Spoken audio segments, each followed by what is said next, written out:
بسم اللہ الرحمن الرحیم۔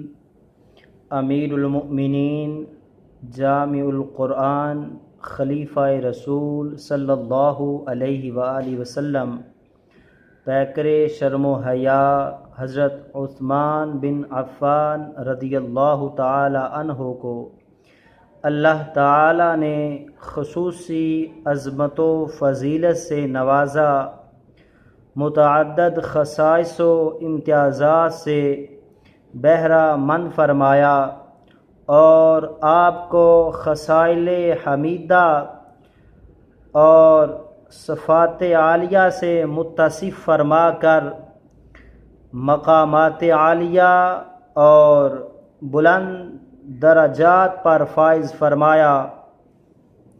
18 ذوالحجہ کو حضرت عثمان غنی رضی اللہ تعالی عنہ کی شہادت عظمیٰ ہوئی ہے۔ اسی مناسبت سے ہم کتاب و سنت کی روشنی میں آپ کے فضائل و کمالات بیان کرنے کی سعادت حاصل کر رہے ہیں۔ ہماری کوشش ہوگی کہ مختصر اور جامع فضائل و سیرت آپ حضرات کے سامنے بیان کریں۔ اللہ تعالیٰ سے دعا ہے کہ وہ اس عاجز کو ہمت اور توفیق عطا فرمائے، آمین۔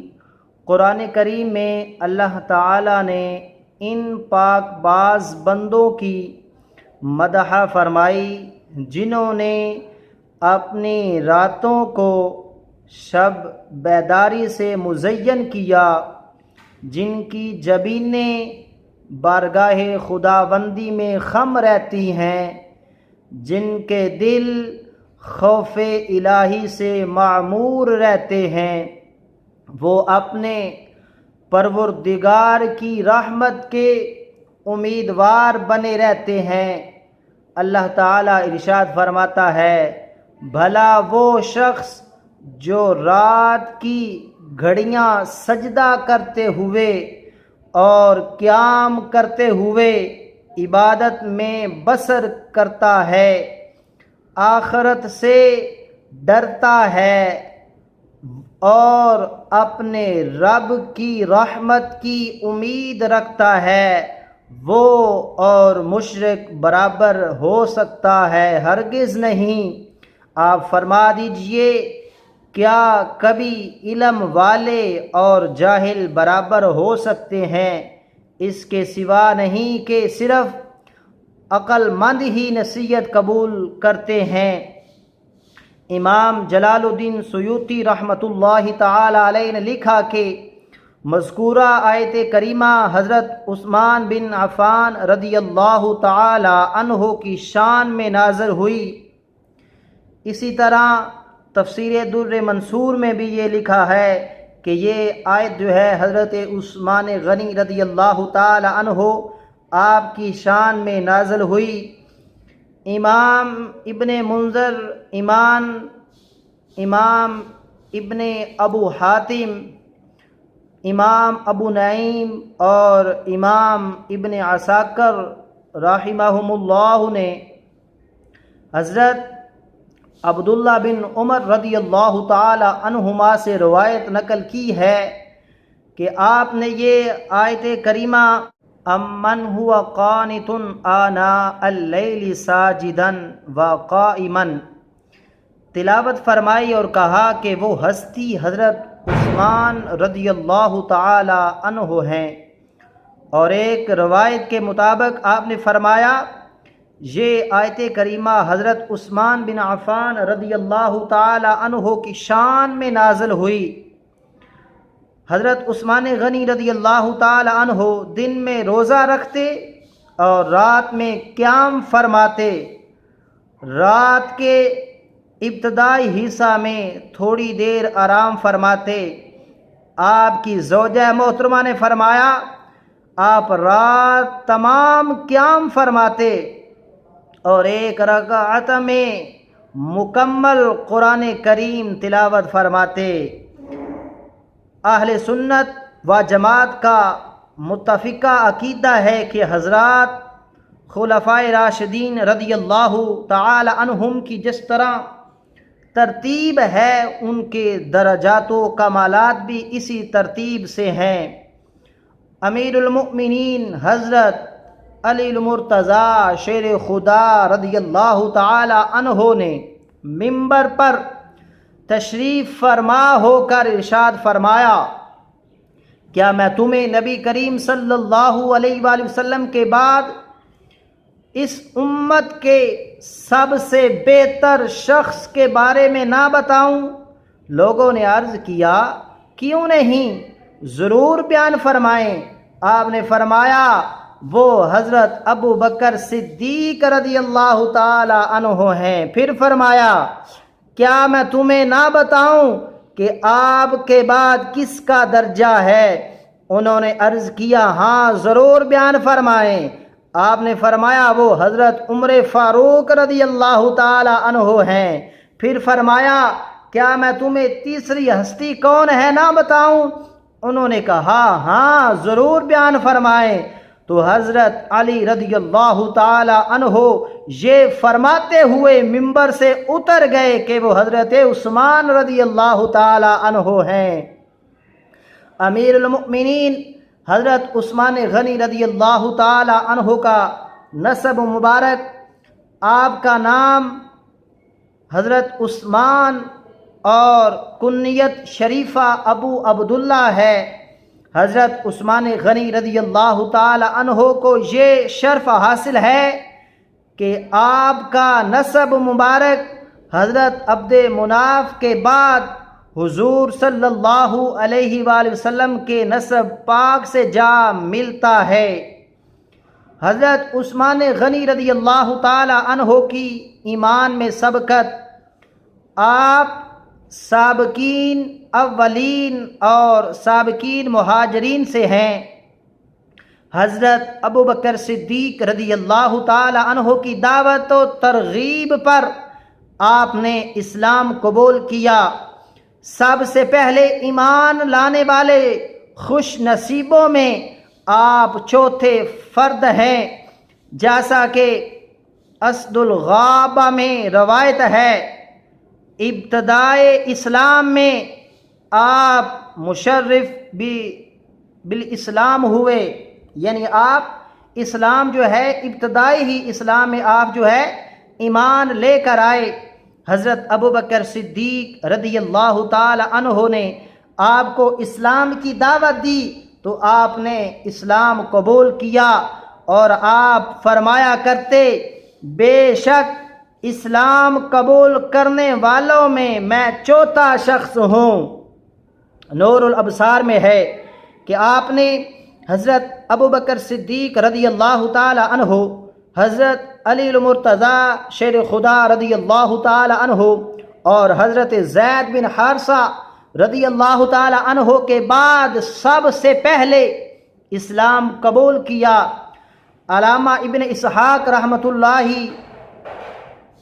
تعالی علیہ نے فرمایا کہ حضرت عثمان غنی رضی اللہ تعالی عنہ وہ پہلے شخص ہیں جنہوں نے حضرت ابو بکر صدیق رضی اللہ تعالی عنہ، حضرت علی المرتضیٰ شیر خدا رضی اللہ تعالی عنہ اور حضرت زید بن حارثہ رضی اللہ تعالی عنہ کے بعد اسلام قبول کیا۔ اہل خانہ کے ساتھ ہجرت کا خصوصی اعزاز آپ کو یہ بھی شرف حاصل ہے کہ آپ نے 2 ہجرتیں فرمائیں، ایک ملک حبشہ کی جانب اور دوسری مدینہ منورہ کی جانب۔ معجم الکبیر طبرانی میں حدیث مبارک حضرت انس بن مالک رضی اللہ تعالی عنہ سے روایت ہے، آپ نے فرمایا کہ حضور صلی اللہ علیہ وآلہ وسلم نے ارشاد فرمایا، یقیناً لوط علیہ السلام کے بعد عثمان رضی اللہ تعالی عنہ وہ پہلے شخص ہیں جنہوں نے اپنی زوجہ کے ساتھ اللہ تعالیٰ کی خاطر ہجرت کی ہے۔ سیدنا عثمان غنی رضی اللہ تعالی عنہ کو یہ امتیازی شرف حاصل ہے کہ آپ کا عقد یکے بعد دیگرے حضور صلی اللہ علیہ وآلہ وسلم کی 2 شہزادیوں سے ہوا، اسی لیے آپ کو ذو النورین یعنی 2 نور والے کہا جاتا ہے۔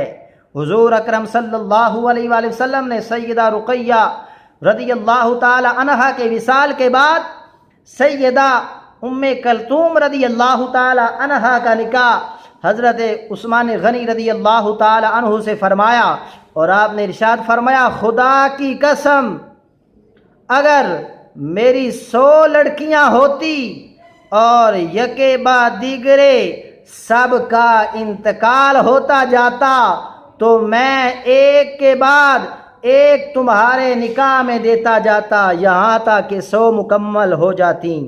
ابھی جبرائیل امین علیہ السلام میرے پاس آئے تھے، انہوں نے کہا کہ اللہ تعالیٰ نے یہ حکم فرمایا ہے کہ میں ام کلثوم رضی اللہ تعالی عنہا کو تمہارے نکاح میں دوں۔ حضرت عثمان غنی رضی اللہ تعالی عنہ کے لقب ذو النورین کی وجہ تسمیہ امام جلال الدین سیوطی علیہ الرحمہ نے تاریخ الخلفاء میں آپ کے لقب مبارک ذو النورین سے متعلق روایت نقل فرمائی ہے کہ حضور صلی اللہ علیہ وآلہ وسلم کی 2 صاحبزادیاں آپ کے عقد میں تھیں، اس لیے آپ کو ذو النورین کہا جاتا ہے، اور آپ حضرت آدم علیہ السلام سے قیامت تک کسی کو یہ شرف حاصل نہیں ہوا کہ کسی نبی کی 2 صاحبزادیاں ان کے نکاح میں ہو۔ یہ عظیم سعادت آپ کے حصہ میں آئی۔ حضرت عثمان غنی رضی اللہ تعالی عنہ کا تذکرہ ملائے اعلیٰ بھی کرتے ہیں، آسمانی مخلوق بھی آپ کو ذو النورین کے مبارک لقب سے یاد کرتی ہے، جیسا کہ کنز العمال میں روایت ہے۔ حضرت نزال بن صبرہ رضی اللہ تعالی عنہ سے روایت ہے، آپ نے فرمایا کہ ہم نے حضرت علی المرتضیٰ شیر خدا رضی اللہ تعالی عنہ سے حضرت عثمان غنی رضی اللہ تعالی عنہ کی شان و عظمت سے متعلق دریافت کیا، تو آپ نے فرمایا یہ وہ ہستی ہے جنہیں ملائے اعلیٰ میں ذو النورین کے مبارک لقب سے یاد کیا جاتا ہے۔ آپ نے کیا فرمایا؟ حضرت علی رضی اللہ تعالی عنہ نے آپ نے فرمایا یہ وہ ہستی ہیں جنہیں ملائے اعلیٰ میں بھی ذو النورین کے مبارک لقب سے یاد کیا جاتا ہے۔ حضرت عثمان غنی رضی اللہ تعالی عنہ کمال درجہ کی صفت حیا سے متصف تھے۔ حضور صلی اللہ علیہ وآلہ وسلم آپ کے مزاج و طبیعت کا خصوصی لحاظ فرمایا کرتے۔ صحیح مسلم شریف میں حدیث پاک ہے، حضرت عطا بن یسار، حضرت سلیمان بن یسار اور حضرت ابو سلمہ بن عبد الرحمن رضی اللہ تعالی عنہم سے روایت ہے کہ سیدہ عائشہ صدیقہ رضی اللہ تعالی عنہا نے ارشاد فرمایا، حضرت محمد صلی اللہ علیہ وآلہ وسلم اپنے کاشانہ اقدس میں استراحت فرما تھے اور آپ کے زانوے اقدس یا اپنی پنڈلی مبارک سے زائد کپڑا ہٹا ہوا تھا۔ حضرت ابوبکر صدیق رضی اللہ تعالی عنہ آپ نے اجازت طلب کی، آپ نے انہیں اسی حالت میں اجازت عطا فرمائی، انہوں نے ہم کلامی کا شرف حاصل کیا۔ پھر حضرت عمر فاروق رضی اللہ تعالی عنہ نے اجازت طلب کی، آپ نے انہیں اسی حالت میں اجازت عطا فرمائی، انہوں نے ہم کلامی کی، پھر چلے گئے۔ پھر حضرت عثمان غنی رضی اللہ تعالی عنہ نے اجازت طلب کی تو حضرت محمد صلی اللہ علیہ وآلہ وسلم تشریف فرما ہوئے اور اپنے کپڑے درست فرما لیے۔ حضرت عثمان غنی رضی اللہ تعالی آپ حاضر ہوئے اور انہوں نے آپ کی خدمت میں معروضہ کیا۔ جب وہ چلے گئے تو سیدہ طیبہ۔ حضرت اما عائشہ صدیقہ رضی اللہ تعالی عنہ نے عرض کیا، حضرت ابوبکر صدیق حاضر ہوئے، آپ نے ان کے لیے نہ تو حرکت کی اور نہ ان کے لیے اہتمام کیا۔ پھر حضرت عمر فاروق حاضر ہوئے، آپ نے ان کے لیے نہ تو حرکت کی اور نہ ان کے لیے اہتمام کیا۔ پھر حضرت عثمان غنی رضی اللہ تعالیٰ عنہ حاضر ہوئے تو آپ تشریف فرما ہوئے اور اپنے کپڑے درست کیے۔ حضور اکرم صلی اللہ علیہ وآلہ وسلم نے ارشاد فرمایا، میرے مصطفیٰ کریمہ کا صلی اللہ علیہ وآلہ وسلم نے ارشاد فرمایا، میں اس شخص سے حیا کیوں نہ کروں جس سے فرشتے بھی حیا کرتے ہیں۔ صحیح مسلم کی ایک اور روایت ہے، حضور صلی اللہ علیہ وآلہ وسلم نے ارشاد فرمایا، عثمان رضی اللہ تعالیٰ عنہ حیادار ہیں، مجھے اندیشہ ہوا کہ اگر میں نے انہیں اسی حالت میں اجازت دے دی تو وہ حیا کے باعث میرے پاس اپنی ضرورت کو پیش نہ کر سکیں گے۔ آپ کی صفت حیا کے پیش نظر حضور اکرم صلی اللہ علیہ وآلہ وسلم نے آپ کے حق میں خصوصی دعا فرمائی، جیسا کہ کنز العمال میں حدیث پاک ہے، حضور اکرم صلی اللہ علیہ وآلہ وسلم نے ارشاد فرمایا، میں نے اللہ سے معروضہ کیا کہ قیامت کے دن عثمان رضی اللہ تعالی عنہ کو حساب کے لیے کھڑا نہ کرے، تو اللہ تعالیٰ نے ان کے حق میں میری سفارش قبول فرمائی۔